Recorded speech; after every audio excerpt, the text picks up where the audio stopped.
Hola, muy buenas tardes a todos y bienvenidos a un nuevo programa del canal de Vicente Fuentes y de la web ufopolis.com. Existe desde hace años mucha controversia sobre la verdadera identidad de Jesucristo, su infancia, sus viajes alrededor del mundo, las figuras de los tres reyes magos, las alineaciones planetarias asociadas a ellos, sobre todo la conjunción de la Luna con Júpiter y Saturno en la constelación de Piscis, que por cierto es el símbolo de los cristianos, la estrella de Belén, que también ha sido asociada a la estrella de Sirio, la más brillante del firmamento, y sobre todo a la escena del portal de Belén, que se repite en Occidente para conmemorar la supuesta llegada del Mesías que salvaría a la humanidad.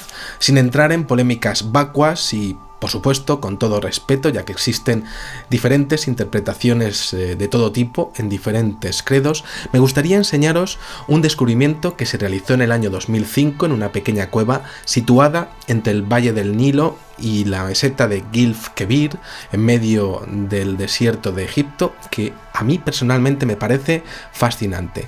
Hablamos de la llamada Cueva de los Padres y en ella podemos ver una escena extraordinaria que podría poner en jaque a lo que millones y millones de personas creen que fue el nacimiento de Jesús y toda la escena que lo rodea.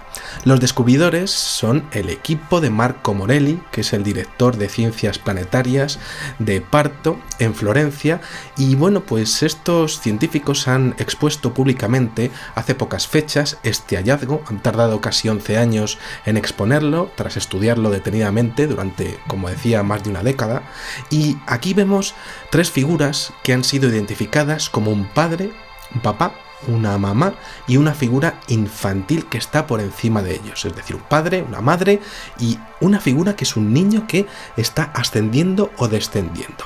Aquí estamos viéndolo con diferentes ampliaciones, el marcado en la roca de más de 5.000 años de antigüedad y por tanto precediendo en 3.000 años toda la iconografía religiosa actual, se realizó con ocre y el artista del Neolítico tardío aprovechó los relieves para dar énfasis a algunos elementos. Según este equipo de ciencias planetarias, esta figura infantil estaría asociada al cielo y más aún, esto no sería una imagen corriente y moliente, sino un recién nacido elevándose hacia el cielo. Esto, por supuesto, realmente es muy curioso porque según la cultura que habitó allí en esos años, en ese tiempo y también otras contemporáneas en otros lugares del mundo, la tierra está asociada con la muerte y el embarazo está asociado con el cielo. Esto, por tanto, sería una escena de, como decía, un papá, una mamá y un retoño de hace 5.000 años. Ese retoño es una figura de un nacimiento místico y mesiánico por ese ascenso o descenso de o hacia los cielos, algo que necesitaba ser escrito y adorado. La madre aparece a la izquierda sin cabeza, ya que esa parte de la piedra pues está erosionada, y a la derecha aparece la figura masculina, igual que aparecen María y José en los belenes actuales. El padre tiene una curiosa forma humanoide con gran cuello y cabeza achatada, que es sorprendentemente, y aquí hay algo que me ha parecido asombroso, similar a otras representaciones de supuestos humanoides contemporáneos asociados al fenómeno ovni encontrados en cuevas alrededor del mundo. La forma de la escena es similar a la que tienen, por ejemplo, los dos humanoides de la cueva de Valcamonica en Italia, datada 5.000 años antes, en el año 10.000 a.C., con dos humanoides. Esto la verdad es que es extraordinario. Podríamos estar pues ante representaciones bidimensionales, así que si se sigue indagando en el tema nos encontramos con cosas aún más fascinantes. El relieve del niño hace un efecto de ojos salientes y almendrados similares a los de cientos de casos de avistamientos de extraterrestres por todo el mundo desde hace siglos. También hay unas pinturas en la India que desde luego pues tienen el mismo efecto. Es evidente que la erosión desde hace 5.000 años pues ha podido hacer este efecto, con lo que tendríamos dos versiones, con erosión y sin erosión. Bueno, pero bueno, con todo esto, si seguimos analizando toda esta escena, nos encontramos un círculo a la derecha, que siempre aparece en la iconografía de todos los belenes y que se identifica con la famosa estrella de Navidad. Pero claro, aparece como un círculo y normalmente nosotros lo vemos como una estela, ¿no?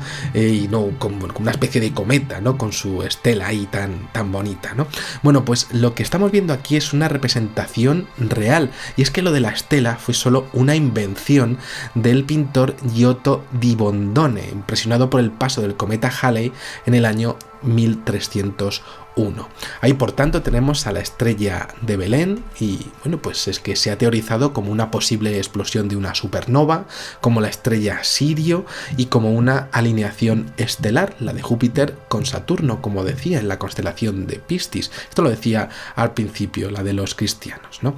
También hay dos animales, uno que se ha identificado como un león descabezado y otro que se ha representado como un primate, un babuino, y aquí podría estar la clave, en estos dos animales. El león en la iconografía cristiana aparece en el Antiguo Testamento ni más ni menos que 130 veces. Aparece en los textos originales como símbolo de fuerza, de poder, de coraje, de dignidad y de ferocidad. Un símbolo de grandeza que llegó a ser la insignia del rey Salomón y, lo más interesante de todo, un animal que aparece en la Biblia en el Salmo del Apocalipsis, en el capítulo 5, versículo 5, diciendo: «Y uno de los ancianos me dijo: no llores, he aquí que el león de la tribu de Judá, la raíz de David, ha vencido para abrirle el libro y desatar sus 7 sellos». Y aquí, por supuesto, está la clave, porque Jesucristo es el descendiente del rey David, el león de la tribu de Judá, siendo por tanto ese relieve una mención a esa figura mesiánica, la de Jesús, ¿no? El problema es que, claro, esta figura se adelanta 3.000 años al nacimiento del supuesto Mesías del Belén, que, bueno, pues que ha sido identificado siempre por la fe cristiana, con esa iconografía similar a lo que estamos viendo en esta cueva de hace 5.000 años. Algo no encaja, pero sí encaja, porque, claro, ¿sería posible que los cristianos utilizaran una antigua historia para dar forma a la suya? Hablaríamos de unos hechos y unos símbolos que se remontarían a como mínimo 3.000 años antes de lo que la Biblia dice. Esto es muy polémico, claro, porque Jesús nacería, pero la escena sería anterior en el tiempo. Hablaríamos de que la Iglesia habría aprovechado esta iconografía para dar forma al nacimiento de su Mesías. Pero aquí hay algo tenebroso, porque si lo vemos, este león está descabezado. ¿Sería lo contrario? Desde luego muchos lo atribuirían al anticristo. Y así sería, porque si leemos pues todo lo que sería este salmo, no es precisamente bueno. Este símbolo del león de Judá hace una mención tremenda a lo que serían los sellos del Apocalipsis. Los primeros 4 sellos, desde luego, son tremendos.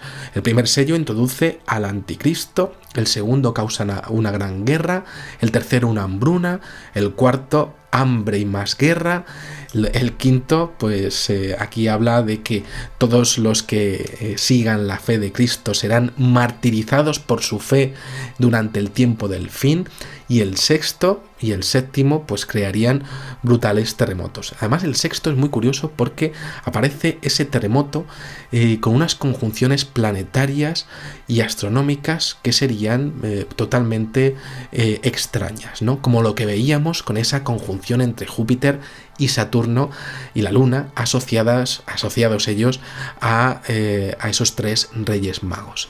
Todo estaría relacionado, si os dais cuenta. Tenemos, por tanto, en esa figura del león, las menciones del Apocalipsis, la estrella Sirio, las menciones al descendiente del rey David y un increíble descubrimiento de un portal de Belén idéntico al que ahora tenemos, con elementos que hacen alusión justo a lo contrario de lo que se cree que es, y que representa algo que ocurrió mucho antes, es decir, Todo esto está relacionado y es posible que los belenes que tenemos en las casas pues estén representando realmente, en vez de a Cristo, a lo contrario. Si estudiamos al otro animal, también hay sorpresas, porque el babuino es el dios Tot de los egipcios, dios de la sabiduría, y aparece siempre relacionado con culturas arcaicas de hace miles de años. Y esto es increíble porque de hecho aparece en la Biblia en la sección del profeta Isaías, capítulo 34, versículo 14, diciendo: las fieras del desierto se encontrarán con las hienas, el macho cabrío llamará a los de su especie. Sí, el monstruo nocturno se establecerá allí y encontrará para sí lugar de reposo.